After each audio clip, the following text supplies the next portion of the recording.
time in 4 years, Forge FC are Canadian Premier League champions, this time lifting the North Star Shield in the nation's capital after a 2-0 victory over Atletico Ottawa in front of an outstanding crowd, just under 15,000 at TD Place Stadium. No Christian Jack this week, but in his place, I'm Mitchell Tierney. That is Charlie O'Connor-Clark, and this is the CanPL.ca Newsroom podcast. We're ahead on the show. We'll talk all things 2022 CPL Final, including highlights and reaction from TD Place Stadium on Sunday. We'll also be joined by the man who called the final on One Soccer, Mr. Adam Jenkins, to get his thoughts on another outstanding CPL Finals weekend, as well as the usual suspects, Alex Gonge-Huzik and Benedict Rhodes, who we're also both in attendance and will give us their thoughts as well. A quick recap of the final Alessandro Hijab report. Again, opening the scoring in the 28th minute, this time the earliest goal in CPL final history. Well, David Chouanier, another usual suspect in these sort of matches, put it to bed late on with a brilliant goal, brilliant ball roll. Charlie, what an incredible final. What a weekend. And I guess your takeaways from Ottawa. Another incredible way to end the CPL season. Yeah, it was fantastic showing from Ottawa, from the people of Ottawa, the fans there. That I don't remember what the official number attendance was, but I think it was just over 14,900, somewhere like that. Maybe, and I'll be. Ooh, unfortunately, not incredible. It seems like it's really, really fascinating moments. Unfortunately, not incredible so far is Charlie O'Connor-Clark's Wi-Fi, which has been having issues for us from the start here. But we'll try and power on through for the next little bit, as hopefully we can get this figured out. But I think, like we said, an incredible final and an incredible weekend in Ottawa, from the awards down on through everything. There we got the attendance there, which is 14,992. So very, very close to hitting that 15,000 mark, and an incredible attendance and showing from Ottawa. And Forge coach Bobby Smirniotis, he was impressed, as were many people, with the attendance, with the spectacle that Ottawa were able to put on. Let's get his thoughts on the match in general, and lifting another trophy on what has been an incredible run for Forge FC. Joined here by 3-time CPL champion Bobby Smirniotis. Bobby, how does this feel? Fantastic. Just look at what's going on behind us. I think this is what we need for football culture. Take away the championship that we got here. This is football culture. It's a great night of football here. Yeah, it's incredible. Tell me about the performance itself. It seemed like you guys were right up for this game. It was a pretty excellent performance from you guys. Excellent. I thought very textbook by the guys. We knew we were facing a difficult opponent, an opponent that wasn't going to give us a lot of opportunities. Getting the first goal was massive, and there we are. Ali Hijab has done it to us last year, and he's spun it around at a header in the first post. That's football. But great, David Chouanier, again, the man for the magical moments. These two just seem to keep stepping up in these moments, right? Bobby, when you win a title like this, just who does your mind go to first? Everyone, my staff, my family that puts up with all of my hours trying to make sure that we get this right. That's the first thing, and then all of these players. It's they don't go through an easy season with all of us, but this is what we do it for. We know all these little things make the big difference, and here we've done it again. Bobby, congratulations. Thank you so much. Thank you. Appreciate it. They've done it again, Charlie. Another incredible performance from Forge. I guess just your thoughts on the final and what they were able to do so well this time. As Bobby has said, it's been different in every single final, different opponent, different stadium. But yeah, a brilliant performance from them again. Yeah, hopefully my internet lets me give my thoughts on this, because I think this is one of the best performances that we've seen from Forge, certainly this year.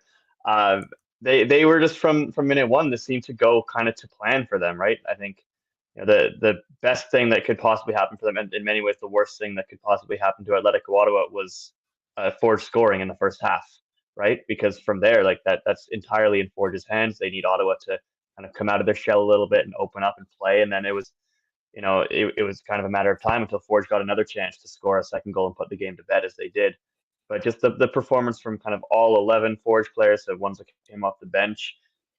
They're a team that just throughout this season and throughout the 4 years of this club's existence have shown that they'll go through rough patches at times in seasons, but they have another gear, right? And when they find that gear, as they often do in finals and the big games when it really, really does matter, I don't think that there's a team in a CPL that can top that, right? And we saw that kind of championship caliber Forge come out in this final game because just the passes were sharp, it was crisp, they were winning the balls they needed to. They were very patient with the ball. They kind of had a clear, detailed game plan going in. They knew exactly what Ottawa wanted to do, and they were patient enough to kind of wait that out. They just pushed forward. They got a lot of set piece opportunities, which was important and obviously made a difference with the goal they scored. And just kind of across the board, this was sort of a masterclass in how to win a final against a specific opponent, which is something that Bob Merniotis and his staff have worked very hard at over the years. So, to the way that they approach this game, it's plan almost flawlessly. Yeah, I definitely agree with all of that, and an incredible, like you said, just an incredible masterclass in a way to win a final in a single game, and just all the approach and work they were put into. And I think an underrated aspect of this game going in is the fact that they actually had the time and resources to fully prepare for this final. They weren't going midweek to Motagua the way they were last time this fixture came up against Pacific, and that was big, where they were able to fully focus on this game, and this was their top priority. And they, clearly all of that work and that game plan, came off in this match. We just heard from one brilliant man with a beard. Let's talk to another one here and bring on our own Benedict Rhodes, who is also in attendance for this match at TD Place Stadium. Benny, let's roll the highlights here, if you wouldn't mind, and just get your thoughts on this masterclass, as we said, from Forge FC. Yeah, I wouldn't put myself in the same category as Bobby Smirniotis, but I did, so you're good. Well, there you go. I'm gonna run with that. His team put in a very good performance in this game. You're watching here on YouTube, Alessandro Jabrapor scoring the goal. You couldn't have scripted it much better, I don't think, than him and David Chouanier scoring a final. I think to have a young Canadian score the winning goal as well is always a nice touch in our league like this. And from start to finish, Forge looked ready, they looked switched on, and throughout this game they proved that they have been the best team arguably this season, and capped it off with a third North Star Shield. Yeah, they certainly did, and like you said, just all around, so many great moments.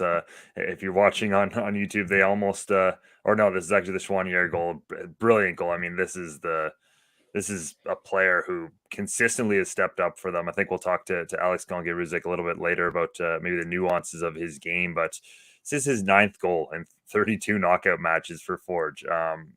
Just an incredible performance from Chouanier, from Jabrapor, as he said. The guys who you would expect to step up from Forge certainly did in this match. And, it takes a special player to score in a final, and these guys have shown it consistently. Yeah, and that sort of ball roll to go around Camus, I think it was impressive. Like, I know in the press box we were pretty impressed with that. And like you said, it's a moment of quality from a high quality player who had 32 knockout matches. To even have played in that many knockout matches through 4 years is impressive.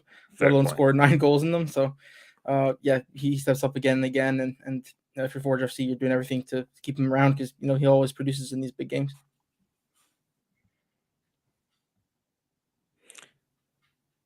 Charlie, you got anything for Benny here? Or?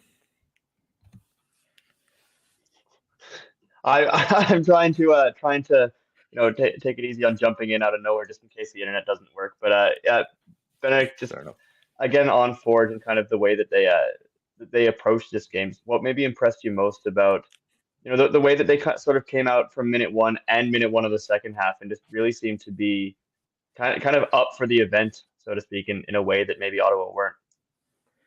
Yeah, I think we heard in the press conference on media day on the Saturday from I think it was Max Tissot, said they want to prepare for the match, not the occasion. And I think that's what Forge did. And I think maybe Atletico Ottawa maybe at times did seem a little lost in the occasion. They seemed 15,000 fans almost in the stadium, and maybe they started a little slower than they would have liked. But Forge, big game experience straight away. They were on the ball. They were immediately running at defenders, and I think that's just a matter of experience. I think Atletico Ottawa, should they reach the playoffs or a final again next season, will have learned from that. I think that's all it was down to. I think just having been there and done it before. Yeah, been there, done it before, and they also have been in plenty of celebrations before, and certainly they were up to that again after this match. Let's get a behind-the-scenes look at their locker room celebrations after winning their third North Star Shield.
Just awesome scenes there. Charlie, have you dried out at all after being in that locker room yet?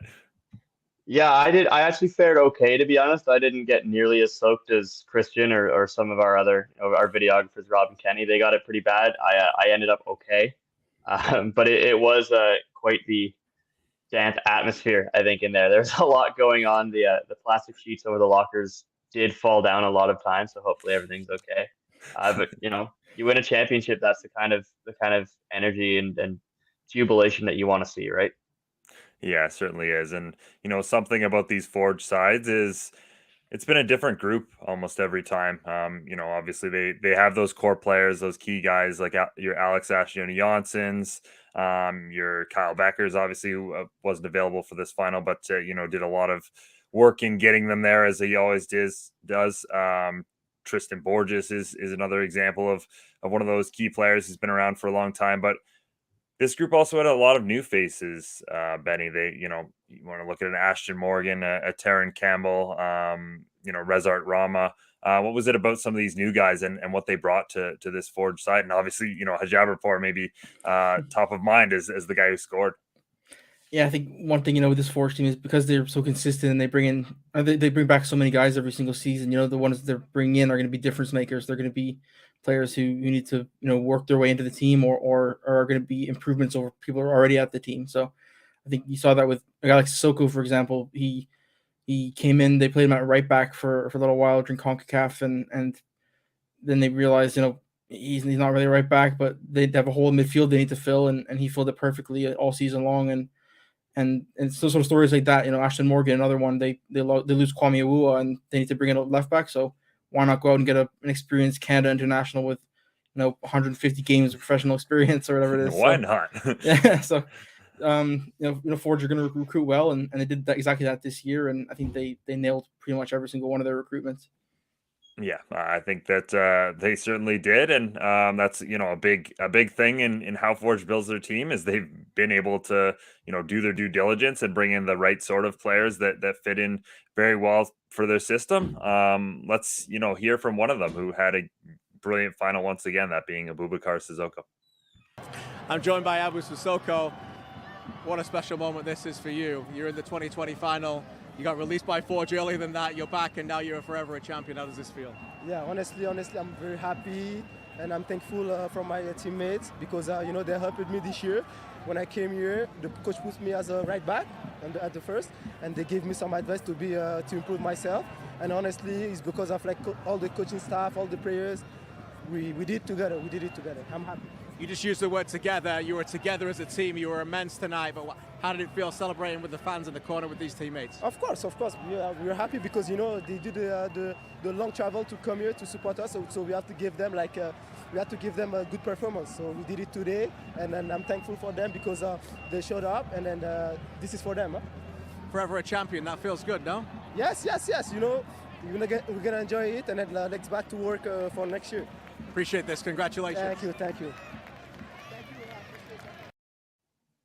Yeah, credit to One Soccer and our own Christian Jack there for obviously all the work they did during that final covering it, and for that interview as well. Plenty of incredible conversations certainly were had with these Forge players on the field after the match, and that's another part of the Forge way is they never get too high in these moments. Obviously, as we saw, they certainly celebrated this one to a high level. But Charlie, this is a team that's throughout the season in these big moments, they just know how to handle them now, and they're always looking for that next one. And that's why any group becomes a dynasty, is not because of one victory, but because they can continue to recycle and continue to have success.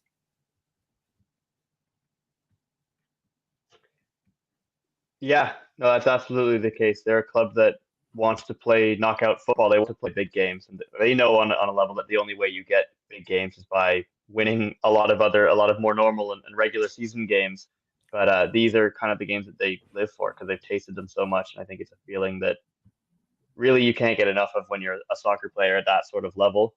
But then when they show up at a final like this, you can just tell how ready they are for it. How, especially the players that have been there for so many of these, how much they embrace kind of these sorts of experiences, and they know that it sounds kind of crazy to say, and Bobby Smyrniota says this a few times, but these things don't necessarily always come along that often. No. You don't usually get to play in 4 straight finals. You don't usually get to play 30 plus knockout games over 4 years, and so I think there's a level where they know that when they get to these stages, they have to make the most of them because they've seen what can happen when you don't. They've seen what happens when it doesn't go your way, and they probably hate that feeling almost as much as they enjoyed winning them.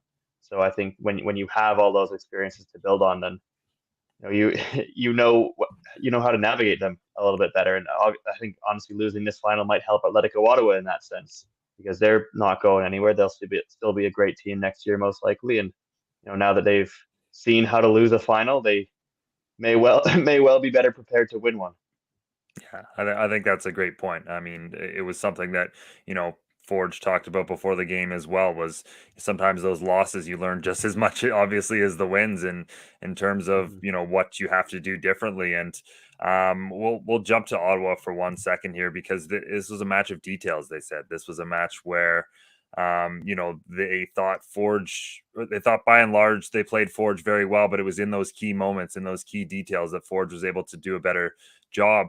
Benedict, do you agree with that assessment? Is that a big reason why Forge was obviously lifting the North Star Shield after this match and not Atletico Ottawa? Yeah, I think so. I think you said in your preview, finals are won and lost on moments of quality, and I think you look at the first goal, for example. It was a free kick that they wish they had gotten back, I think, and maybe shouldn't have given away, and Forge capitalized on it. And on the second goal as well, it took a moment of skill from Chouanier to sort of dance around Camus, which created that goal. And there's another one where it was just a moment of quality, put them over the edge. And so the first one was kind of Ottawa losing the moment, and the second one was sort of Forge winning it. And those two moments ended up deciding the match and deciding the final.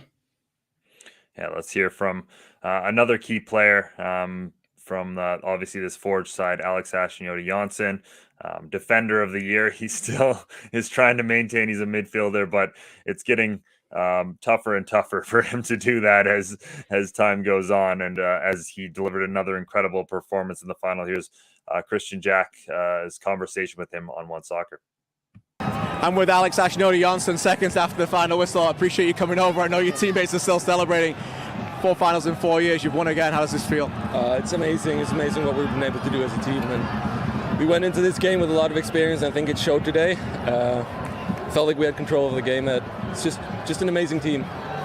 I wanted to leave you there. You just had a moment to yourself on the field as you just crouched down. Tell me what you were thinking. Well, kind of what I just said. It's been a long year, and what we've accomplished with the ups and downs. It's been so much hard work, and this is a culmination of it, and it's what we do it all for, right? And it's trying to take in the moment, you know.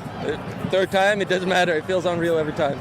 It should feel unreal, and it should not be taken for granted. No, this is a pretty special moment in sports when you continue to win these things. They don't come easy. Oh, definitely. I think a lot of the guys in our team have been spoiled with not that long careers. I played 5 years before I came over here. I played one cup final when I was 18, and then I just played qualification game for going down, never up. So it's special for sure, and you gotta take in every moment of it. And that's kind of what we've been talking about before the games, with having the experience. Just take it in, just play as we always do. We know we're good players, and we see what happens when we play as we do. Congratulations, you're immense again tonight. You're another champion, Alex. Thank you, appreciate that. Yeah, immense again, as Christian said aptly there. Another big final performance from him, and obviously shutting down Atletico Ottawa in those dangerous transitional moments that we knew they were certainly going to present in this match. And Forge did a great job overall of cutting that out. Benny, you've done a great job for us as always, not just today but throughout this season, and producing the show is always behind the scenes while being on the show. It's incredible. I have no idea how you do it, but we appreciate you pulling it off. And thanks for joining us again. Thanks, guys.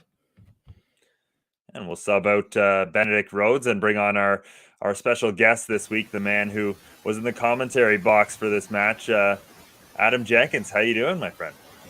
Good, gentlemen. Talk about a downgrade, eh? From Benedict Rhodes to this guy. I'm so sorry to have to do that to Benedict, but yeah, what a gem he's been. What a gem you guys have been too, by the way. Just, I don't think I saw you without a laptop within 50 feet all season long. You guys did some incredible work hammering out the content. So tip of the cap to you. For me, very grateful, very tired, trying to relax a little bit and just take in what was a wild weekend.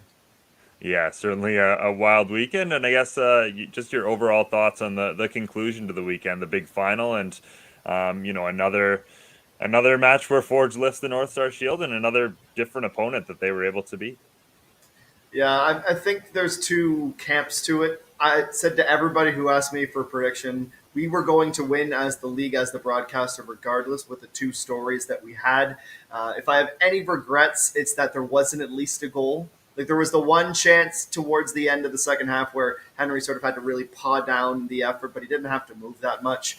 But I think the dynasty that we ended up seeing and the way it went down with such a thorough, dominant performance proved a lot of people wrong. I know I was one of them that for the last 5 or 6 weeks of the season, I really thought that Forge just weren't themselves, and I wonder if they were just in a lull when there really wasn't anything to play for. Bobby mentioned to me afterwards when I was speaking to him that you think about when the team stopped last year in December and how they might have had 20 days at most, maybe 2 weeks if we're being realistic, between the end of the season and then getting ready for, what was that?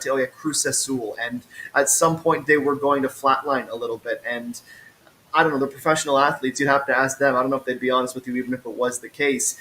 It's tough to keep getting up for games when everybody just needs a break. But when it mattered the most, they came in and they just showed how dominant they were.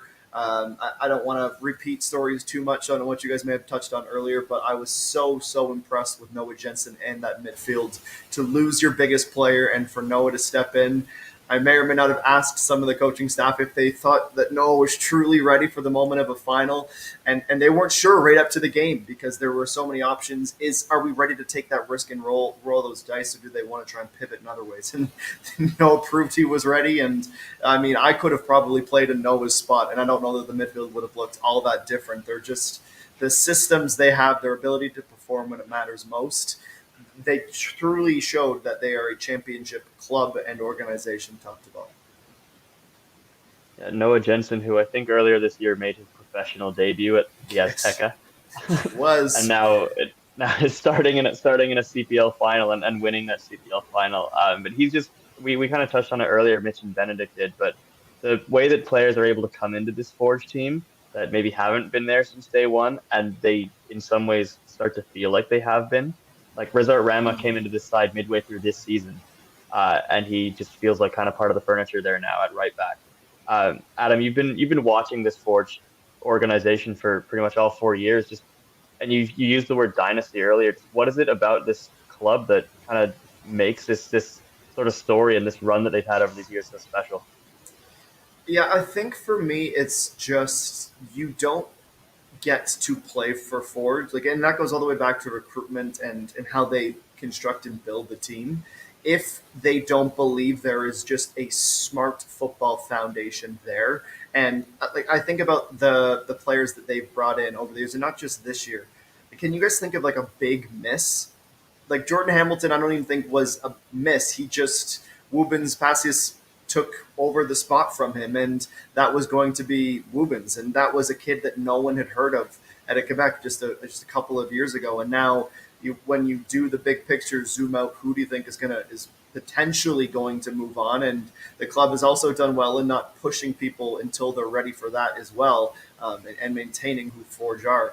I just think the recruitment from Bobby and Costa, and when you look at the amount of people behind the scenes who are just brilliant football people, that when you wear Forge colors for the first time, whether that's at the Azteca, whether that's Halifax, whether that's Winnipeg, they don't care. They have a certain expectation for everyone that's brought into this team, and if you're not good enough, you're taken off the pitch. And it goes to show that when Kyle Becker is away, and I want to add, by the way, there may or may not have been some beers thrown from the Forge suite a couple of rooms down. I watched as I was putting together the behind the scenes commentary booth cam, I noticed these projectiles coincidentally from their general direction when they scored goals. But I mean, I bring that up just to say how tight knit these guys are, and obviously it was agonizing for Kyle not to be there, but I don't think Noah performs as well as he does if he doesn't have one of, if not the face of the CPL, helping to tutor him from this good NCAA player, good youth player to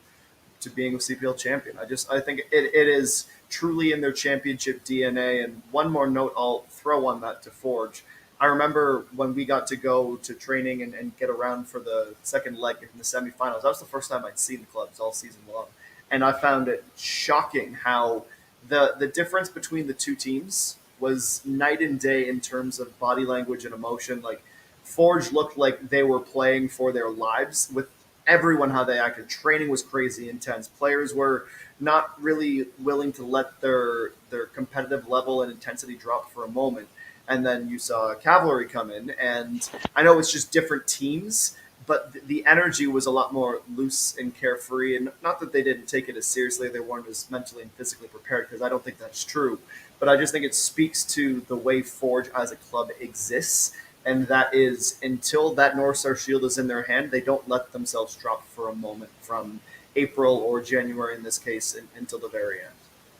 Yeah, just an incredible level of consistency that they've been able to keep, not just this season, but dating back to literally the first match in the Canadian Premier League's history. So, yeah, like you said, a lot to love on the Forge side of things. On the Ottawa side of things, I think it's a great point. It would have been so nice to see an Ottawa goal, just because anytime they got in that area, there was that Blue Tabla tackle just outside the box where the stadium was absolutely roaring, and you thought maybe they'd have their moment of magic from that, but they weren't able to obviously get the big goal in the end. What went wrong for Ottawa, do you think, in this match where they weren't able to execute the game plan they've done so well all season?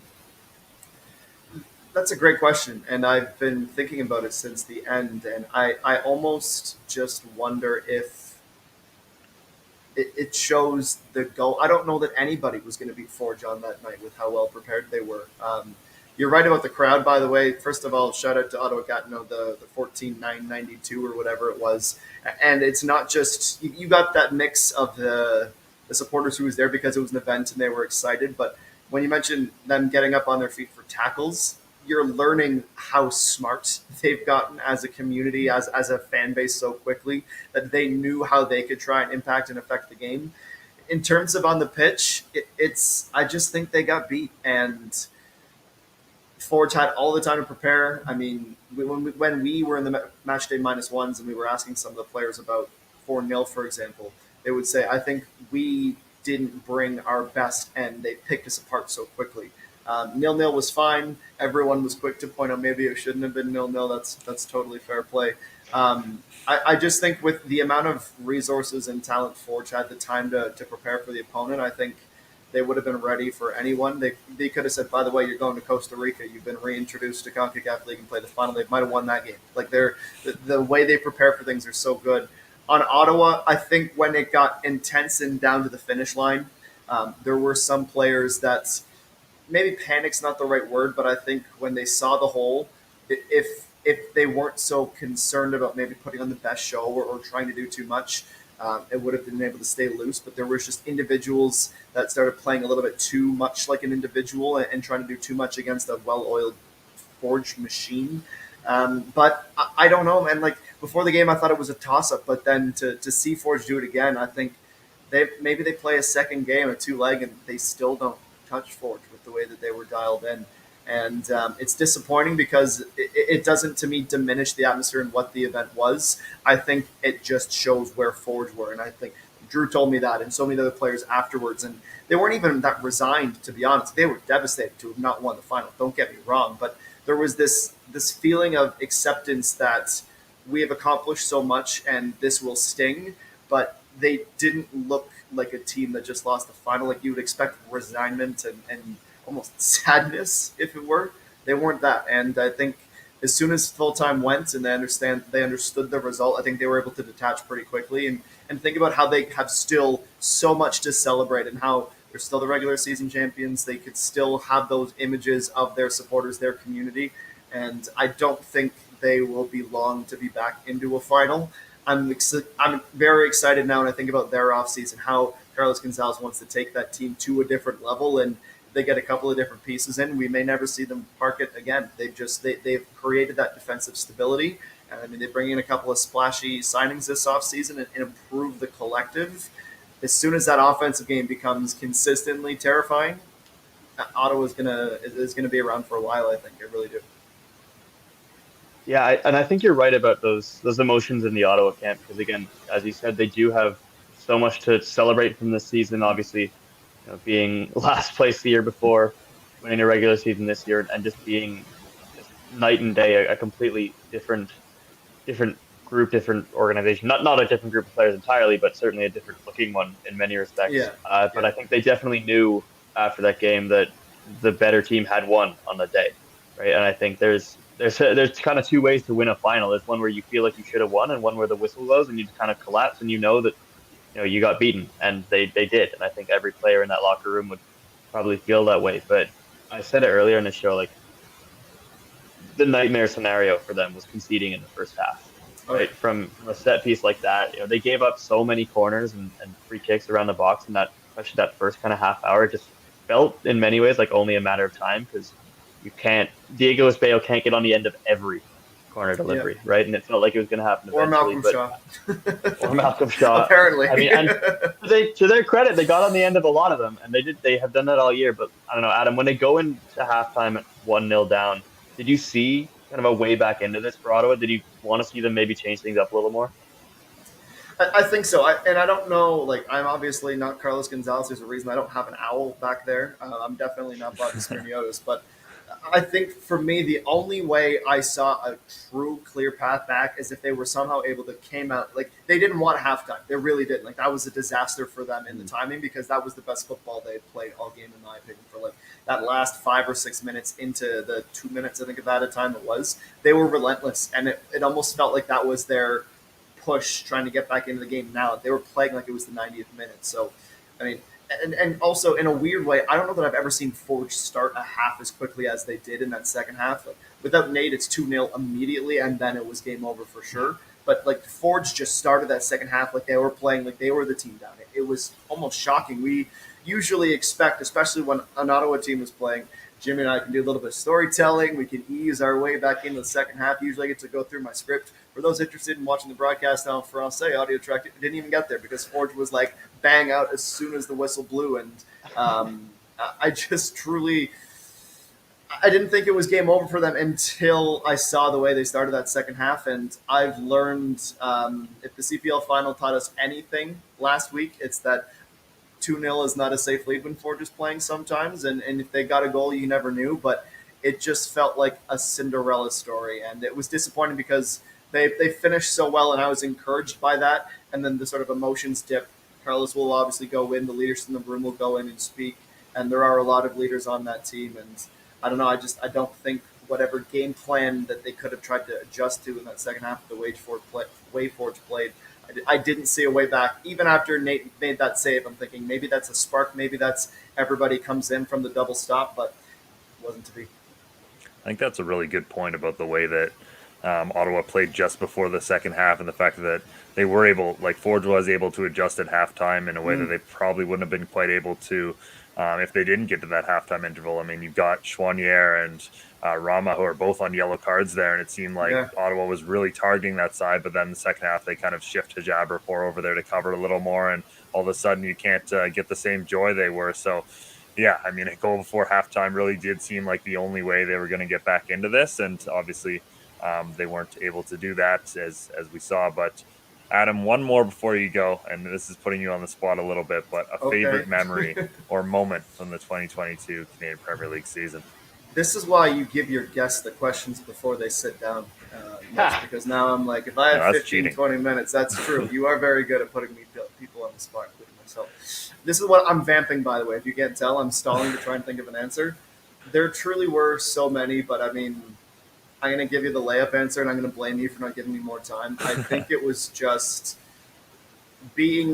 obviously being at the last two games. I mean, we don't need to go into the differences between calling the games off tube versus being in the stadium, but I think there was one point during O Canada where I kind of stole a glance at Jimmy, and like Jimmy's a very serious man. We all know this, and he keeps his emotions very much in check. But he kind of like let in a oh my god face and reaction to the pyro after O Canada, and the way they did such a great job with the pre-match presentations and seeing just side to side the brilliant weather filled with 15,000 people. And I don't know if you guys have been able to touch on it, but I think it's worth it for players, for people in the audience now and later who didn't know. They capped it at 15,000. They're not allowed to sit more people above where the supporters stopped on the other side of the pitch with stuff with TD Place and where the 67s play underneath them. They could have had more than the 15,000 they capped it. So it just felt like being a proud piece of the league in whatever small capacity I play. That was we've made it, and this isn't done growing kind of moment. So that just experiencing that and seeing like a former Canadian international who's played in the Premier League, played all over, kind of like he almost got the pregame goosebumps, I think. And it's tough to crack Jimmy Brennan a little bit, but I thought, okay, yeah, and just sort of lifted my headset off to hear, to feel, and I don't know, you can't really describe what that atmosphere felt like, especially from our position, knowing that they were going to play their part and we weren't going to have to work that hard to sell stories because it was going to be right in front of us for an hour, 2 hours, maybe. I'm tired. Clearly, I haven't recovered. That was a pretty good answer for someone who just got put on the spot. I appreciate that, and appreciate everything you did for the league this season and calling the games, and some fantastic moments, as you said, throughout the year, and it was made all the more by some of the fantastic calls you had this year. So thanks as always, Adam. Oh, my pleasure, gentlemen. Again, you guys deserve it too. I know you are ones to tap yourselves on the back, not in front of cameras, but just as a general rule.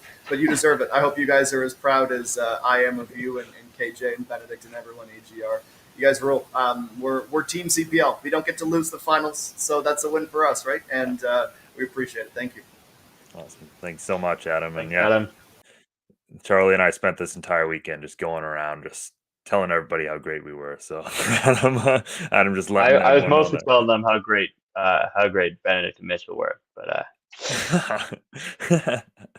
well, that's a tough transition into our final team member we're going to bring on this week, which is Alex Konge-Ruzek, who apparently Charlie was not picking up this weekend, but everybody knows that. Yeah, there you go. Fair enough. Yeah, I will. It's been an absolute pleasure. The past couple of games I've got to sit next to AGR in the press box, and we've gotten to just cover these games and chat about them as they've been happening, and that's been so awesome, because I think we're we both see the game in very similar ways, and love the little fine details that go into a final like this, and go into two sides who are as tactically prepared for this as Forge and Atletico Ottawa certainly were. Alex, let's get your initial thoughts on the match, and what's maybe a couple of days afterwards now standing out to you about the way things played out on Sunday. Yeah, I mean, it was obviously quite the match looking back. And it's funny you mentioned the chance to watch the games together. It's a great point because usually I'm just there muttering things like the overload, like what's going on there. And it's nice to put those sorts of thoughts out there and then have a bit of response, a bit of feedback. I'm not looked at like I've got two heads, but yeah, I mean, it was a very complex game as we expected. We expected a bit of a battle. We expected a bit of a chess match, and in the end, I mean, right now, Bobby Smirniotis is a bit of the grandmaster of the CPL. If you're looking at his trophy cabinet now, and that's just the way it went. I mean, for them to go on the road as they did Forge and to control the game, to control possession, they really, as they have all playoffs, they came with a clear plan this time after, the other week against Cavalry, whereas the right side this time, they decided to go heavy on the left side. But funnily enough, their goal does come from the right side on a set piece, which again, set pieces are always well-coached moments. They're moments of individual brilliance. And then you go into the second half where they just continued to push. They continued to press. It was great just to see how, dominant Forge was in possession, which for a final for on the road, it wasn't, it is very surprising. But I also think Ottawa had their moments. It was maybe a bit unfortunate with how some of the goals, the timing of the goals, really, maybe not the goals themselves, but just the timing. It felt like right when they're finding their legs each time they got scored on, but that's a final, and Forge did well to capitalize on those moments. They certainly did. Alex, you talked about there kind of how you and Mitchell were up in the press box talking about the game, kind of picking up on things. I wasn't up there with you. So what kind of things were you guys noticing? Like what kind of matchups were sort of making this game for you guys? What things specifically did Bobby get right in this game? Yeah, I mean, it was interesting to see that. I think the left side part was the one that was most interesting because against Cavalry, David Norman Jr., not a natural left back. It was Chouanier, it was Rama. It was just like 3 out of 4 attacks were going down that side, if not more. It was just go after, and then Smirniotis admitted after. That was the plan. Well, this time it was interesting because after playing a little more reserved, it was Ashton Morgan who was flying up the pitch. He was almost like a left winger.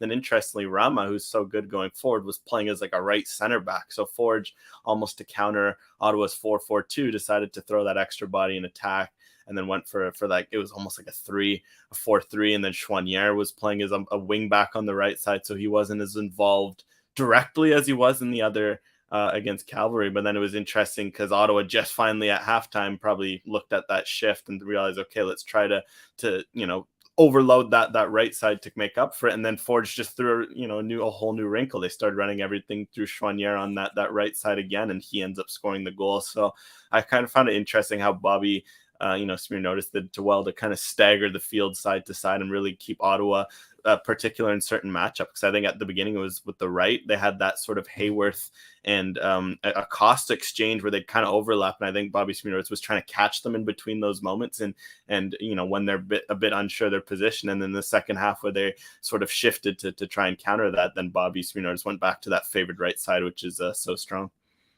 Yeah, it was also one of the things we picked up as well is just how interesting was the positioning of Rama defensively and how they had him, especially in that first half, kind of, shadow Balou Tabla and make sure, if this guy gets the ball, he doesn't have time to turn and attack with speed. And he did such an incredible job of that, especially, when he picks up a somewhat silly yellow card incredibly early in the match. Like Rama is such a good player at picking up that, dumb yellow card early on in the match and then somehow being able to toe the line long enough to not get another one. Like it's actually wild while he's able to do that because it is so difficult.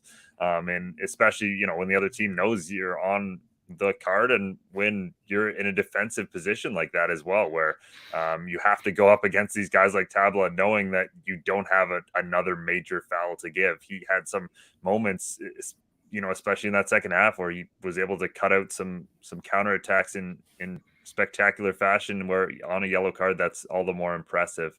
But let's dive into Alex. You had a really good story over at One Soccer about kind of the heroes of this match and the big players who stepped up. And let's talk through the goals here because we got some cool angles here that were taken by our video team. Starting with Hajabrapor, your thoughts on this goal?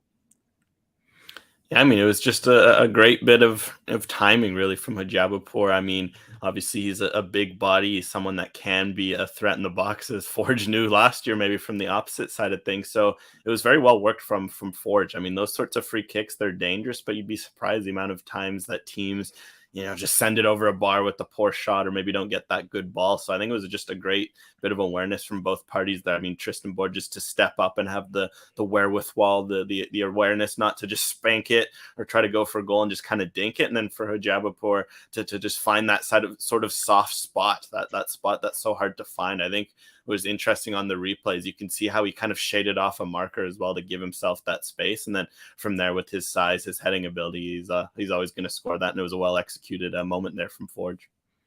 Yeah, it certainly was. And speaking of well executed, let's take a look at the second goal, the goal that put it away. And David Chouanier again in a big moment, stepping up. Yeah, these are kind of one of my favorite kinds of goals. Just the ball roll, I think it's the most underrated skill in the game, arguably. Just it's so simple, but it's so efficient. And, he had a few moments there down the right side, but Ottawa had done well to counter. But there, he used a bit of what he had the week before when he scored from a similar position. He lined up the shot, and then, he manages to ball roll the way out of it and open up that space. And I think that's the sort of details that distinguish attackers, from good attackers from average attackers, or great attackers from good attackers. It's able to get those moments of space, of knowing where you are on the field. And there he does such a great job of knowing that, okay, maybe they're going to overcommit to his right foot, and then just opening up that little more space, we can finally unleash the shot. And Nathan Ingham got hands on it. Usually, given how good he is this year, he saves most of them, but the fact that it just kind of powered through him shows how well Chouanier was able to strike that once given that opportunity. Yeah, that goal continues to just be crazy to me. I when I first saw it live, I couldn't quite see that because I was standing sort of between the benches, so I couldn't quite see that little bit. I wasn't even sure who'd scored for a second, but then I found out it's Chouanier, and I was like, oh yeah, really again? But I mean, we're gonna talk about it here, but AGR, you've seen David Chouanier play in so many of these big games. You've seen him play in not so big games. What is it about a player that they just always seem to be, the guy who the ball falls to, the guy who ends up making the difference in these sorts of games? Yeah, it's impressive because, I mean, he's up to 9 goals in knockout games for Forge, which is just absurd because I think there's players who don't even have that many goals across 100+ games of regular season, like attacking players. So just with Chouanier, at least, it seems to be this calmness, I think, this coolness of not to get overrun by the occasion. And I think that's one key thing when it comes to big games. At the end of the day, it's 90 minutes. It's the same old game. Yes, there's a lot more on the line. You're going to get chances. And when it comes to those chances, the difference is you have to be cool. You have to be calm. And you just have to know how to execute and go and execute. And what I love about Chouanier is that when he gets the ball in these big games, for him, it's the same mentality as if it's game 1 or if it's game 90. There's no, choking up on a shot or maybe second doubting himself or half swinging the boot because he's not fully sure it's going to go in. He just hits it. He knows that he has that shot in his locker. And I think that's kind of what distinguishes him, is that no matter the game, he keeps that high level. And it's just that calmness, that coolness of, okay, this may be a big game, but in his head, he almost sees like, I'm David Chouanier, I'm just going to do my thing. And then the results will pan out. And it's easier said than done. I think that's, I say that, I make it maybe sound very easy, but you see players, like some players look nervous in those moments. Some players almost don't want that shot. You'll see. So one thing I see a lot in big games is players will pass in that position because they almost don't want to take on a moment like that and be the hero. But David Chouanier wants to be the hero, and I think that's a good thing. You want guys like that who in those big moments want to step up, and that's the clutchness that makes him so great in these games. Yeah, you certainly do. And I talked to David Chouanier a bit about this after the match. He didn't give a full answer maybe, but he did speak to how much these crowds really elevate his game. I think I feel the more stress there is, the calmer I am. I don't know. I don't have an answer to that question. I just love I love a full stadium. It was a beautiful night. I don't know how many people there was in the crowd, but if we can play every game like that in a couple of years, it's going to be amazing for soccer in Canada. I think that's what we should look for, and those are the best game. I mean, the crowd, having Forge on one side, Ottawa on the other side, is just it's just amazing for Canada and for Canada, Soccer Canada. Yeah, that really is a good point. Like that was one of the best away attendances I think we've seen in the Canadian Premier League as well, and really made it special. Christian and I were talking about this after the match. Just hearing that away roar is something that you get used to in big European days, where there's almost like someone's raising one audio level and taking down another, where the home crowd just gets deathly silent and you just hear one corner of the stadium going absolutely bonkers. And that really made this match special. Obviously, we all said we kind of hoped we'd get to hear that, the majority of that 15,000 cheer, but it was cool to hear the Forge fans. And obviously, they got that cheering happening earlier from another incredible header from Alessandro Hajabrapor. We talked about one here on David Chouanier. Hajabrapor, a special performance, certainly, from him again, and on all aspects. He was very, very close to getting our man of the match. From the on the website, he was super close. You can ask Alex how close he was before the last second I decided Chouanier, and it was that close. But just your thoughts on his performance and his development this season as well.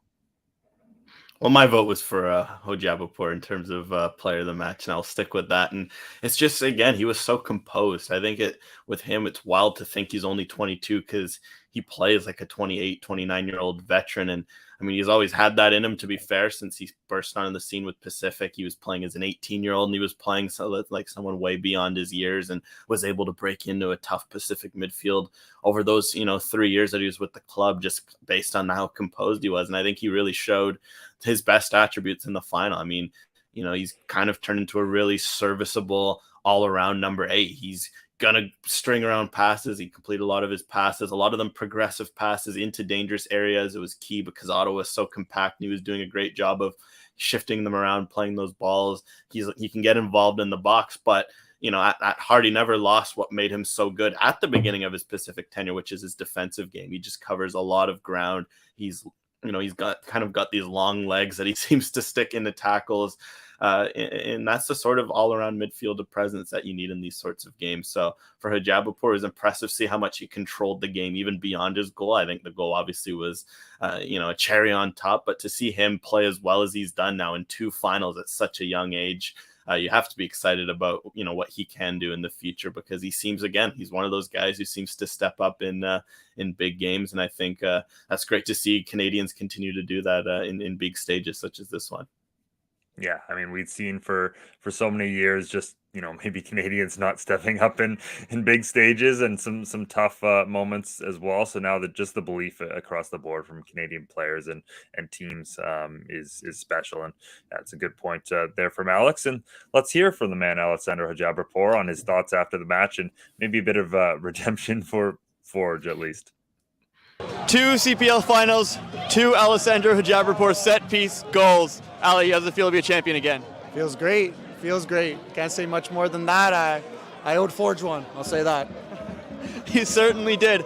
Just what was this whole experience like, this final? Packed stadium, you have lots of your Hamilton fans here in attendance. What was this experience like today? It was crazy, man. When you walked out of the tunnel and you just saw all these fans out there, it was amazing. Both sides full. Ottawa really knows how to bring fans to the stadium. It was a great experience. You scored the goal, but obviously it was a pretty big defensive effort from you guys as well today. Just tell me about how difficult it was, how hard you guys had to work to win this. Yeah, I mean, finals are small details, and at times we're not going to have the ball, so you just got to dig deep, you got to defend a little, and they didn't score on us, so we did a good job, I guess. Ali, thanks so much. Congratulations. Great stuff as always, Charlie. Those were some great interviews, and nice sound on the DAP there. That was a crisp one. We appreciate that as well. So good job on that. If it stays in the clip, that means it wasn't super awkward. So yeah, exactly. Yeah. If it didn't get cut out. Let's hear from Carlos Gonzalez now after the match. He had some thoughts on what went wrong for his team, and I think, as always, a good assessment by the Atletico Ottawa coach. Today we conceded too many set pieces in the first half. This was one thing that we knew that it couldn't happen, because we were going to give them the chances to score in that way. and we conceded too much. And then once you receive one goal against Forge, they start to play the game that they want, because we start to concede more spaces, and we knew that taking risks in some moments, these type of chances of like the chance of the second goal could appear. So I'm very proud of the game, of the team. I think that we faced the big Forge, and we've done a great game today. But it's true that we have to think in 2 weeks maybe, have a break now, and think about the things that we can improve. Someone in the chat asking if this means that Hijabrapor is on his way to Ottawa now. Very. I don't think so. Yeah, no, I don't think so either. But that'd be quite funny. Let's finish up the show here. We actually had the pleasure of meeting Archer, who's a big fan of the show, in Ottawa this weekend, and he's been an incredible supporter of the show all season, as many of you have. But he mentioned he had a question, and he wasn't even able to make it for the show tonight, so he prepared a question in advance. So I feel like we have to do him a favor and answer this question. Because it's so incredible. But he's asking us, with such an incredible season now behind us, what do we see going forward in 2023, and a bold prediction for this off season? We'll start with AGR. Any bold predictions for this off season? Wow, that's going to be a tough one. I mean, it's for the you want a bold off-season prediction? too, yeah. We'll throw a bold prediction. How about this? An award winner from Friday night is going to move clubs within the CPL. I think it's going to be someone's going to throw, they're going to throw a great proposition, just the same way Hojabrapor last year was a young player of the year. He moved clubs and ended up winning the title. I think we're going to see a similar movement as teams, now the mountain's been set. People know what they're looking for. They're going to want to start crafting their offseason plans. And then for one team, it's going to include going after one of the award winners. No idea who, but that's my bold prediction. Wow, that is pretty bold. Yeah, we'll see about that. Benny will clip that, and if that's right, then we'll certainly play this later on. Charlie, do you have anything on that level? Oh, I have nothing nearly that interesting or specific. By the way, shout out to Arthur. Also, shout out to anybody else in the chat that we met over the weekend. Bryce is asking if we like Scrabble. That trivia game he had on Saturday night was a lot of fun. So for a bold prediction, I'm doing what Adam did, where he just kind of talked while he thought of what his answer was going to be. If it was a bold prediction like for next season, I'd say like I think that if there's a team that missed the playoffs, I could make it in. It's probably York United for me, but that's not what the question was. So the team who I'm most interested in seeing this offseason is Halifax. Obviously, they have a lot to go through in sort of rebuilding that squad and maybe making some changes to freshen things up. They need a coach coming in. Obviously, we don't know who that is yet, so that'll be interesting. But I think maybe if I want to make not a prediction, but an idea, I think that we're going to be quite impressed by the fairly new look squad Halifax is about to assemble here. That wasn't a very good bold prediction, but I'll go with. Not bad. I mean, again, I'm quite enjoying watching people squirm a little bit at the questions. Watching me struggle. Yeah, exactly. That always tells me either I'm doing a good or a bad job as host. I'm not really sure yet, but I certainly enjoy it nonetheless. My bold prediction, I think I'll take this off of something that Adam kind of said. I think Atletico Ottawa are going to bring in a star attacker. I think that is maybe what could take them to the next level, because this will be such an interesting offseason from them, in the sense that, they have to evolve. Everyone knows how they're going to play now. And they're going to tailor their game plan as similar as they can to what Forge did in the final to them. And we started to see maybe it show some cracks toward the end of the season in terms of sides being able to break them down. So I do think that that is maybe the next big move for Atletico Ottawa, and I could very much see it happening, because it's very clear that the Atletico group is interested in making this side a success, and we certainly saw that in multiple different ways on and off the field this season, and during the final weekend. So there's my bold prediction. Let's end on that though, guys. Another huge thank you to Adam Jenkins from One Soccer for joining us and all his incredible work in the commentary box this season. Thank you all for listening, watching, and interacting throughout the season. Your great questions and comments, and all the ways you support the show. It was really cool to meet a lot of you in person at the match and the many incredible events this weekend. And we really do appreciate that. And it made us all feel good about the work we've been able to do this season and about where the league is heading, that so many of you take so much interest in this show and in all the work we do. So that's been awesome. And on behalf of our whole team, our incredible leader, Christian Jack, Alex Gonge-Ruzic, producer extraordinaire, Benedict Rhodes, our video squad, Kenny Edwards, Adam Del Bianco, and super sub Rob Marchese. I think we got to shout him out as well. We did some incredible work during the finals and all season as well. It's been another special year in the Canadian Premier League, and we'll have plenty of other announcements, of course, and bold off-season moments coming up very soon. But we've also got a World Cup on the horizon. But for now, yeah, I know, crazy. We got to get working on that as well. This has been Charlie O'Connor Clark, Alex Gonge-Ruzic, and Mitchell Tierney. Thanks as always for watching or listening.